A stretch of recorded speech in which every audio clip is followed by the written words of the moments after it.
ফরজ ইবাদত থেকে যেন আপনাকে বিরত না রাখে, প্রথম শর্ত। 2, সৃষ্টির মূল উদ্দেশ্য থেকে যেন শরীর চর্চার নামে খেলাধুলা আপনাকে বিরত না রাখে। 3 নাম্বার, খেলাধুলা যেটা শরীর চর্চার নামে খেলাধুলা, এটা যেন সতর অনাবৃত রাখে এমন পোশাকের না হয়, অথবা সুরসুরিদায়ক পোশাক না হয়।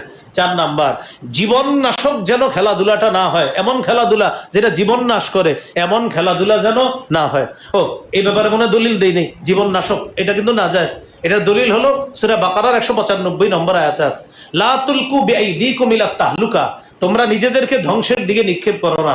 আর সূরা নিসার 29 নম্বর আয়াতে আছে, ওয়ালা তাকতুলু আনফুসাকুম, তোমরা নিজেরা নিজেদেরকে হত্যা করবা না। তাহলে 4 নাম্বার, জীবন নাশক যেন না হয়। 5 নাম্বার, খেলাধুলাটা যেন হারাম উপার্জন মুক্ত হয়, হারাম উপার্জন যুক্ত যেন না হয়। 6 নাম্বার, খেলাধুলা কেন্দ্র করে আমাদের মাঝে যেন শত্রুতা মিত্রতার কারণ না হয়। এই 6 শর্তে শরীর চর্চার নামে কিছু খেলাধুলার বৈধতা আছে, সেটা তাও লম্বা সময় না, কিছু সময়।